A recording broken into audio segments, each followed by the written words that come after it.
Bismillahirrahmanirrahim. Assalamualaikum warahmatullahi wabarakatuh.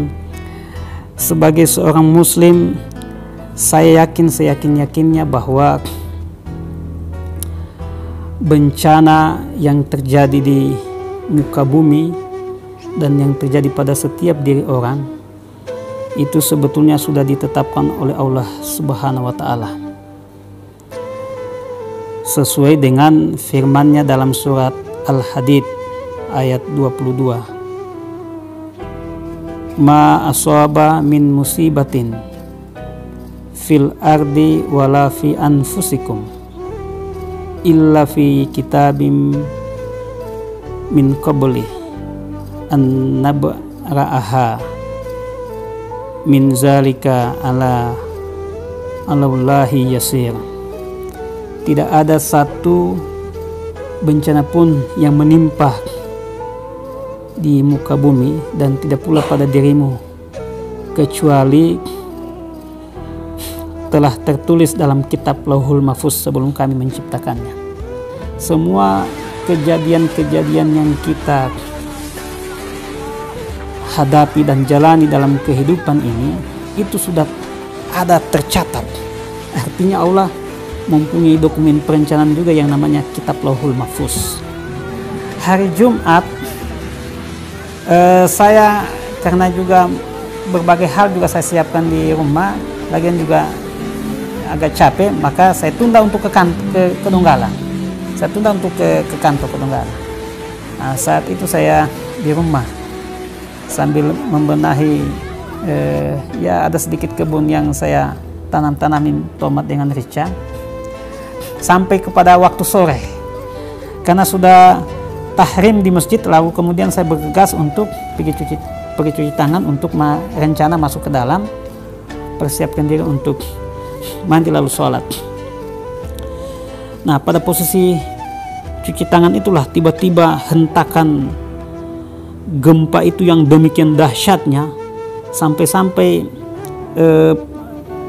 pagar tempat saya tempat keran cuci tangan itu miring, hampir mau jatuh saya lihat, dan saya sempat lihat itu bangunan rumah saya juga kayak mau batindis begitu. Lebih-lebih lagi saya lihat itu kolam ikan koi yang saya pelihara sudah cukup lama, 5 tahunan, itu besar-besar, ditumpas sekalian begitu, langsung terlempar semua ikan. Saya jadi kaget sedemikian lupa. Dengan beristighfar kepada Allah Subhanahu wa Ta'ala, membesarkan asmanya, lalu kemudian memanggil istri saya sudah mendekat saat itu. Ada niat dan rencana saya untuk mengumpul ikan-ikan itu, dikasih hidup air di baskom, kumpul baru saya mau tinggalkan. Tapi kemudian saya ada bisikan di hati, jangan dihitung, dipandang enteng ini keadaan. Berinisiatif berkeluar. Nah, tiba-tiba saya keluar menuju pintu pagar, baru saya teringat kalau anak saya yang ketiga itu, yang terakhir itu ada di dalam rumah. Saya teriak, Ahmad, ayo keluar nak. Kunci rumah itu tak tutup. Kunci rumah tertutup. Saya paksa, saya teriakin. Nah, ternyata dia kesulitan keluar itu karena juga menghindari lemari-lemari yang jatuh di dalam rumah. Nah, alhamdulillah ada jeda amannya gerakan gempa itu. Lalu kemudian sempat dia buka itu pintu. Saya kesyukurannya ada lemari di dekat pintu ini tidak sempat jatuh. Andaikan itu jatuh terpele berarti dia. Atau andaikan itu konsen pintu sudah miring, tidak bisa terbuka. Terpele, langsung dia keluar. Saya ajaklah mereka. Istri saya, tetangga saya sempat sampaikan, Pak Rustam, ayo pindah di sini, pindah di halaman saya, ke halamannya Bapak banyak pohon-pohon, di sini agak lu. Iya Pak, saya pindah di sana. Saya sudah lihat itu tanah itu sudah retak-retak itu tanah. Saya memang suasana saya lihat lain sekali suasana gempa pada saat itu. Pada saat saya dengar ada suara gemuruh, lalu kemudian ada suara teriakan orang, air. Pikiran saya saat itu hanya satu, adalah tertuju kepada danau Lindu yang pecah. Makanya bayangan saya bagaimana nanti hempasannya ini. Ketika kondisi itu saya lihat orang sudah berlarian, terdengar suara gemuruh dan terdengar teriakan air. Saya langsung ambil sikap. Tidak lagi saya hitung yang lain. Istri katakan, Pak, ini ada kasih keluar mobil. Tidak, cepat lari. benar hitungan saya, kurang lebih 100 meter jarak rumah dari jalan HM Soeharto itu, kita berlarian sampai di sudah sampai di jalan besar itu, jalan aspal itu. Saya sempat tengok ke arah timur. Allahu Akbar. Ternyata suara gemuruh tadi bukan suara air, tapi suara bangunan yang dibawa oleh tanah, di mana atapnya bangunan itu saling bergesekan, dan itu bukan berjalan lambat, berjalan cepat itu bangun di bawah tanah. Lalu ditambah lagi teriakan orang, sempat saya lihat dengan mata kepala saya sendiri, meskipun tidak saya tatap lama karena melihat juga situasi yang tidak memungkinkan. Berteriaklah manusia saat itu yang dari daerah bagian dalam, dan ada yang keluar dari rumahnya ke jalan, dan ada yang di dalam rumahnya di wilayah lebih dalam sana keluar ke jalan, berteriak, tolong, ayo cepat keluar. Tidak lama suaranya ramai seperti ramainya pasar itu hening, senyap. Karena apa? Manusia-manusia yang berteriak tadi tertimbun oleh tanah itu. Ke dalam ditimbun tanah bergerak, tak tutup oleh tanah. Di sepanjang jalan itu manusia luar biasa banyaknya di situ menurut hitungan saya. Karena rata-rata orang kondisi saat itu lari ke jalan, tertimpa semua, hening. Sudah semakin bertambah ketakutan saya suruh itu cepat lari. Kemana? Ke bawah, ke arah bawah, ke arah barat. Nah, terjatuh, saya tarik lagi beliau. Lari lagi, terjatuh lagi, saya tarik lagi. Pak, saya sudah tidak mampu, jangan lari. Nah, sampai sementara kita lari, saya punya istri karena sudah lelah. Sampai di mana pasnya? Sudah lari cepat, tetap sampai di depan masjid. Ada satu musala di jalan Poros HM Soeharto. Karena sudah berhenti di situ kita, tidak lama kemudian datang lagi gerakan gempa, ya gerakan gempa itu yang kedua. Menurut cerita teman-teman dosen Untat saat saya ceritakan keadaan ini, di Pak Rustam posisi waktu gempa yang sangat tinggi, gerakannya itu di mana sebenarnya saya tidak tahu, tapi ada saya bilang satu posisi saya sudah dilingkupi oleh gerakan tanah itu, ada aspal itu bergelombang aspal itu setinggi saya 2 meter kurang lebih. Itu sudah berarti posisi gerakan gempa yang kedua itu Pak, dari yang pertama itu yang lebih kencang menurut hitungannya katanya. Jadi pada saat itu aspal itu bergelombang seperti gelombang laut, dan tingginya kurang lebih seperti tinggi saya, hampir 2 meter. Nah, karena kondisi begitu saya bilang itu, jangan di jalan, ayo geser. Bergeserlah kita. Tidak lama kemudian saya posisi berdiri di pinggir got, maitua sedikit ke arah pinggir jalan. Saya tetap pegang tangannya. Saya punya anak sudah agak cepat dia lari, sudah bagian menuju ke depan, tapi dia sempat terhenti juga ketika dia lihat saya yang mamanya berhenti. Tidak lama kemudian saya lihat tanah itu langsung tabelah tanah, lalu baku gesek-gesek ini tanah, dan kedengaran bunyi tanah. Baru saya mau angkat kakiku langsung diisap oleh tanah, dijepit. Saya goyang, saya punya kaki tidak ada mempan Pak. Jangankan bergeser, bergoyang pun tidak. Kencangnya luar biasa. Gerakan tanah itu semakin berjalan ke bawah, ke arah barat. Akhirnya saya punya istri tadi posisi itu ditarik oleh tanah itu. Saya dijepit, istri saya tanya, sudah posisi terbaring begini dia. Ditimpa lagi oleh motor. Karena motornya jamaah yang akibat tanah bergerak, maka motor juga jadi miring. Semakin menusuk perutnya Maitua. Alhamdulillah terhenti gerakan tanah itu. Tapi posisi kaki saya tetap terjepit oleh tanah, kaki kanan. Istri saya sudah tidak bisa berdaya karena sudah di bawah, sebagian badannya itu sudah hampir tertutup oleh tanah dan ditindis lagi oleh motor. Nah, saya tinggal pegang, lihat saya punya istri, lihat saya punya anak. Awalnya saya takut berat, lalu kemudian karena posisi sudah tidak berdaya, langsung saya konsentrasikan hati saya untuk menolkan semua sesuatu termasuk di saya. Semua saya pasrahkan kepada kebesaran Allah. Setelah keadaan itu, suasana itu saya hadirkan di dalam diri saya, menolkan semua, hanya saya hadirkan kebesaran Allah di hati saya. Lalu kemudian saya berdoa dalam hati, ya Allah, sekiranya hari ini Engkau takdirkan, karena itu sudah menjelang malam, saya sampaikan saya doa dalam hati, ya Allah sekiranya malam ini Engkau takdirkan kami meninggal, hamba-Mu hanya mohon kepadamu ya Allah, matikan kami dalam keadaan husnul khatimah. Sambil saya tatap saya punya istri, saya tatap saya punya anak, dan saya pegang saya punya istri dengan posisi tidak berdaya. Subhanallah, doa itu kemudian saya iri dengan kalimat tahmid, takbir, tahlil, subhanallah walhamdulillah wala ilaha illallah, Allahu akbar. Kuasanya Allah langsung tak lempar kakiku, tak cabut, tak lempar begitu, tak cabut kaki. Alhamdulillah, baru saya cabut saya punya istri, kayak cabut ubi. Pak, ada kebetulan, jadi kita yang tak tinggal di tempat yang saya katakan banyaknya manusia itu kurang lebih tinggal 10 orang, anak-anak, orang tua, ya remaja, termasuk ibu-ibu. Yang di atas tadi tak tutup semua tanah, habis. Nah, lalu posisi setelah kita saya sudah lepas kakiku itu, baru saya cabut, saya suruh teman di situ, Pak tolong angkat sedikit motor, diangkat, baru saya cocok tak lepas saya punya istri, karena khawatir jangan lagi nanti dijepit oleh tanah atau nanti kena lagi tanah ini isap. Saya ajaklah saya punya istri dan anak, ayo kita pindah di situ. Jadi posisi aspal tadi bergelombang, pecah-pecah, pukul-pukul begini memang itu aspal, maka ada pecahan-pecahan aspal itu, ada yang ukurannya seperti tikar tidur. Maka saya ajak ke situ saya punya istri, ayo duduk sini, jangan nanti isap lagi ini tanah.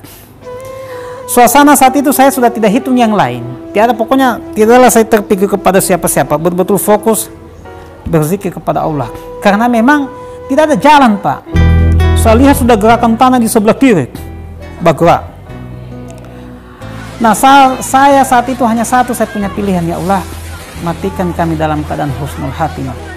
Makanya saya tergesa-gesa, buru-buru saya langsung ambil, saya ajak saya punya anak, ayo cepat tayamum kita sholat, cepat-cepat saya sholat. Hitungan saya tidak ada kemana-kemana, hanya satu, sudah ini meninggal.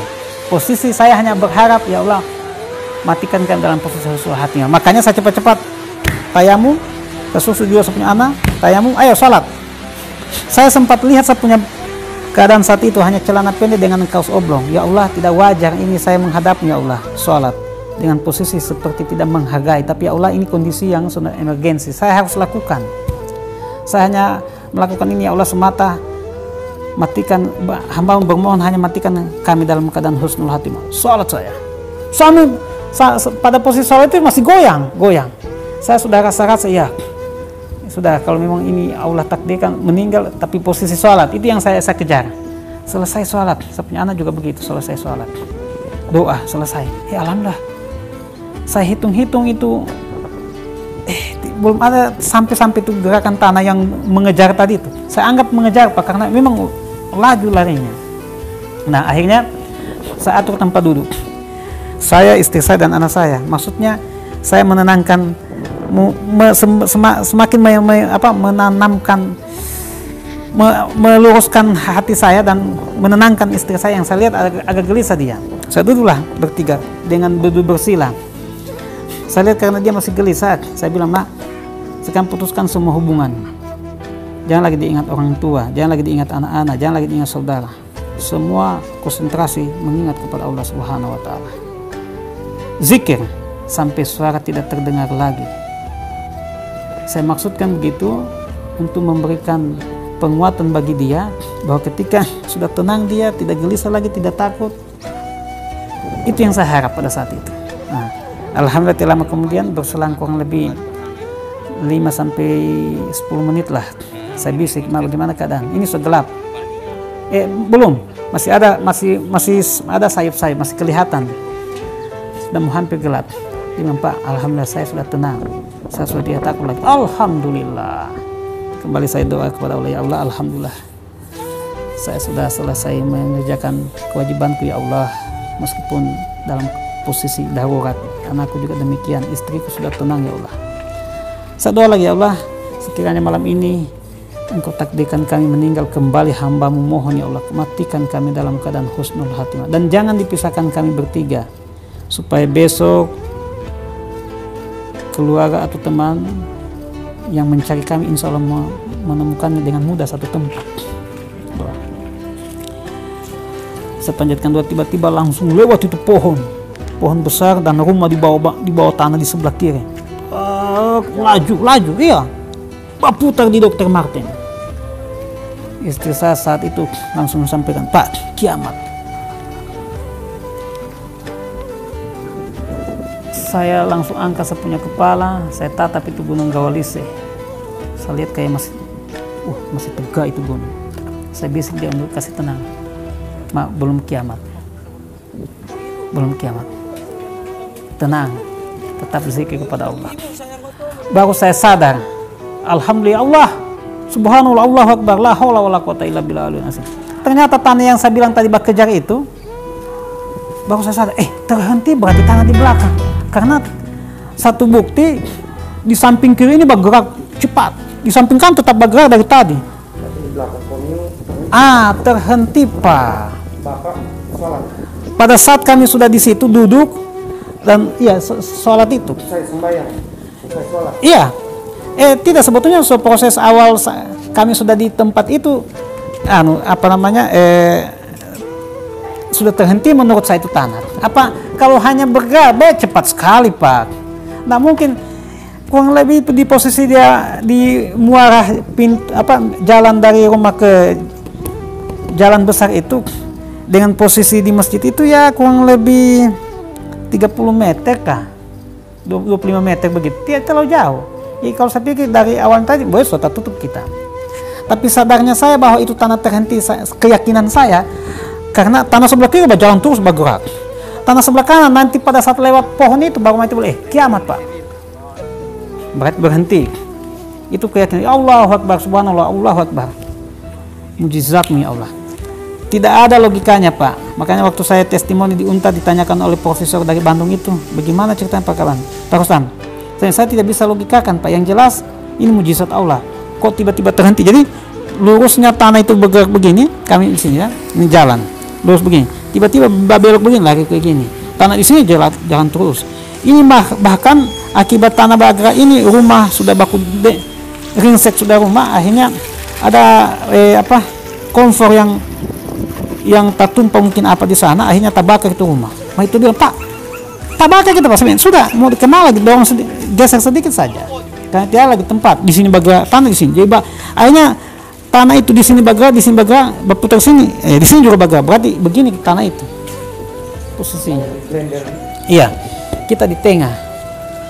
Dan bagaimana hebatnya tumpukan tanah kan di daerah kami itu, di daerah bawah itu Pak, di Dr. Martin itu tumpukan sebetulnya karena tanah itu bergerak dari atas. Nanti besoknya saya mau pergi lihat itu rumah. Allah, tidak mampu saya geleng kepala. Segini tingginya kurang lebih 6 meter tingginya rumah tanah itu. Nah kita di posisi tengah itu. Saya belum pernah datangi lagi tempat di mana saya sampai saat ini, di mana kita berdiam kurang lebih 1 jam itu. Itu pun nanti ada suara, ada senter, lalu kemudian ada HP, dia pakai HP senter itu. Siapa masih ada di dalam? Ayo keluar, di depan aman. Baru kita baku tanya, berarti hanya kita di sini yang begini, di depan sana aman, tidak bergerak tanah. Baru saya yakinkan, termasuk Pak Imam di dalam itu.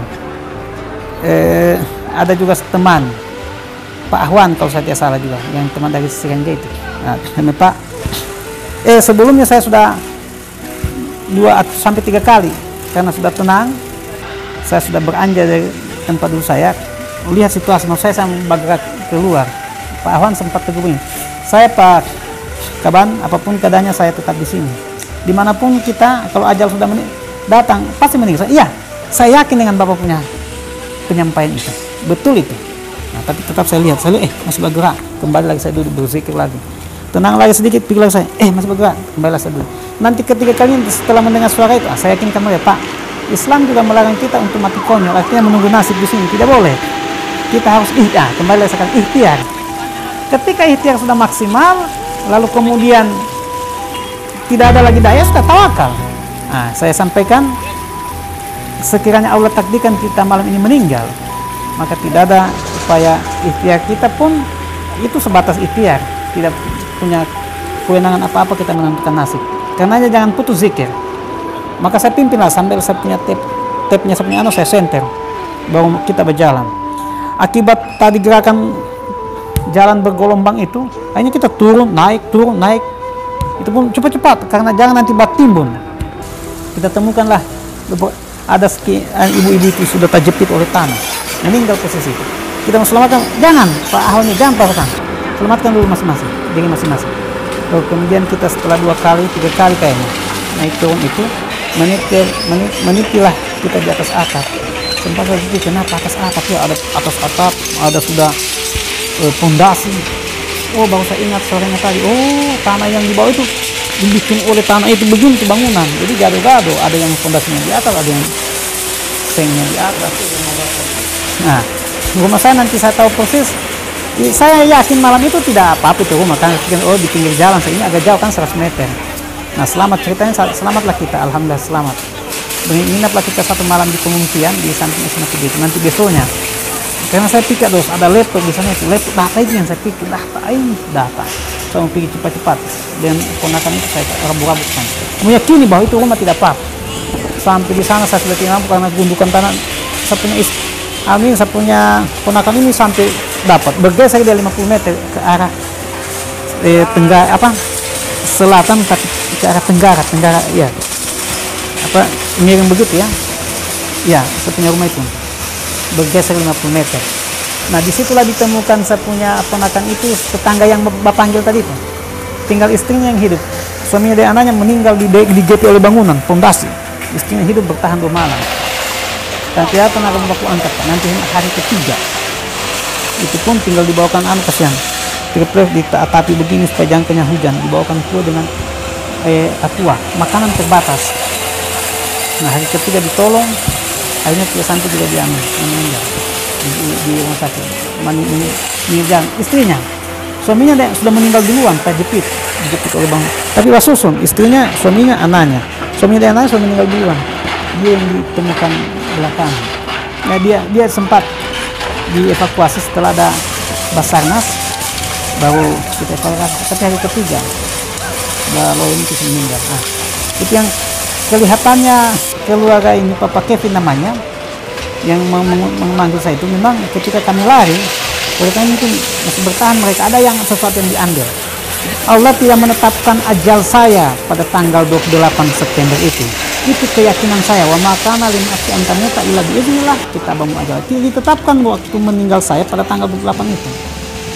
Sehingga saya tidak meninggal, Pak. Meskipun saya alami secara nyata itu keadaan. Dan tidak ada satupun logika yang mengatakan bahwa saya bisa selamat dengan keadaan itu. Tidak ada. Karena kondisinya begitu, selamat bagaimana. Dan ini Pak, bukan, kalau tsunami mungkin masih bisa berenang. Itu pun berat. Orang yang mengalami tsunami juga menyatakan luar biasa berat. Apalagi kalau tahu berenang bagaimana. Hingga kondisi yang tidak rasional menurut pandangan manusia bisa selamat. Tapi Allah kemudian dengan mujizatnya, saya bisa selamat. Dengan posisi tanah bagar tadi, lalu dibelokkan itu tanah. Tidak dia sentuh kami yang kurang lebih 10 orang itu. Di jajaran rumah kesananya, luar biasa Pak. Di rumah saya itu saja 12 orang ditemukan. Itu mayat yang muncul. Ada mayat yang tidak muncul di dalam perut. Ada mayat, ada yang meninggal. Suaranya didengar 1 hari 1 malam. Iya, dari paginya masih keras itu, tolong, sampai sore sampai malam, sampai habis suara itu. Berarti terjepit di bawah. Nah, jadi saya hanya sempat lihat bagaimana itu ketika orang lari langsung didapat tanah, tak tutup. Itu pun tidak bisa saya rekam semacam apa. Hanya memang sepintas saja saya lihat, karena memang dominan kita ketakutan saat itu. Tidak ada lagi, itu saya bilang tadi itu. Pada posisi saya sudah dijepit tanah, istri saya sudah ditarik oleh tanah juga. Tidak ada lagi pikiran mau kemana-kemana. Sudah posisi meninggal. Saya hanya lurus, saya punya ya Allah, matikan kami dalam keadaan husnul khatimah. Karena itu saja permintaan. Tempat tinggal saat ini sudah tidak ada, artinya sudah puing-puing. Kondisi rumah, tidak ada yang tidak ada yang tersisa.